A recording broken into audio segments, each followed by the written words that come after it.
Today we're going to continue talking about factoring trinomials into our factors or our binomials. We're going to extend that with roots and zeros, but we're going to do this with some algebra tiles.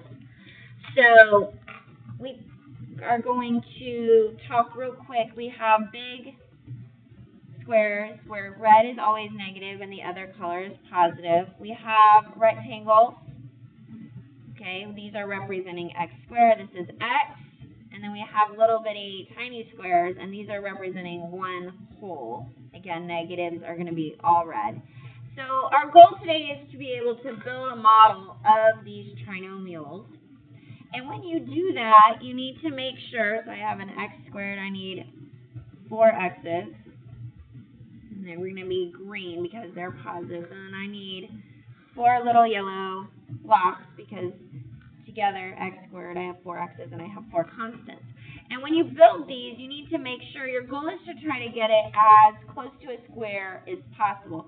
And you always want x squared in the upper left-hand corner because when we do our box, like in our notes from earlier, right, x squared, we're essentially building this box, but we're doing with a model.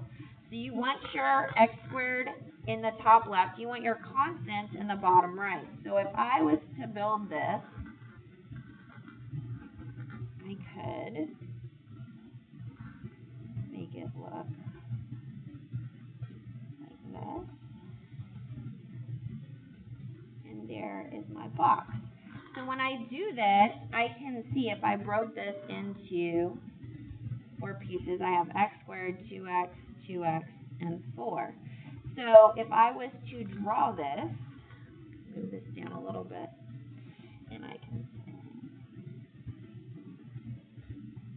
x squared,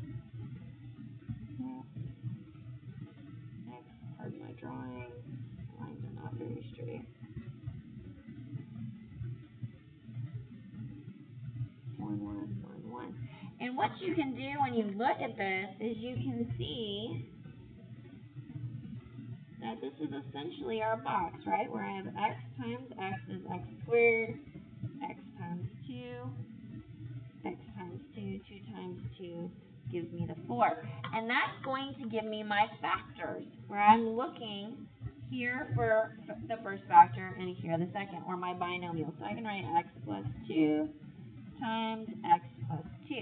So remember, this means if I was to box or FOIL or multiply, I will come back up with this trinomial.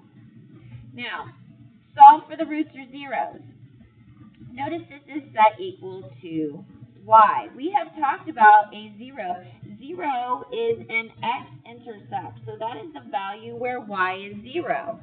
So what you're going to have to do is you're going to take, these are both set equal to y. So if I said x plus 2, and I replaced y with 0, x equals negative 2. I don't have to do it twice, it's the same one. What that means is when we graph this, later on, we'll do that next week, when we graph this, it's going to create a parabola because it's a quadratic, and it's going to cross the x-axis at negative 2. I'm going to do one more with you, and I'm going to let you finish this in class, and then you'll have another little assignment to practice at home. So this one, number 2 says, actually I'll let you do number 2. I'm going to go down here to number 3 because it gives you the picture already. So if we were to break this into our box, I know that x times x is x squared. X times something is x, well that would be a 1, and a 1, and 1 times 1 is 1. So when I look at this, and these are all positive because it doesn't show a negative, so I have x plus 1 times x plus 1. Again, your roots or your zeros here, they're already putting the y value at 0, so we're going to say x plus 1 equals 0, x equals negative 1 again. So when we graph this next week, we're going to see that it crosses the x-axis at negative 1. And then we also need the trinomial. Well, you have a couple options. You can box, or you can FOIL, or you can multiply your factors or your binomials. Or you can look at your diagram. I have an x squared.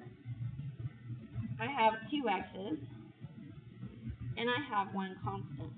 So what I would like you to do is I would like you to try using the models in class today to finish this page front and back. On the back, here I give you the factors of the binomials so that you can make the trinomial, you can do your picture, find the roots, and then two more where I give you the trinomials.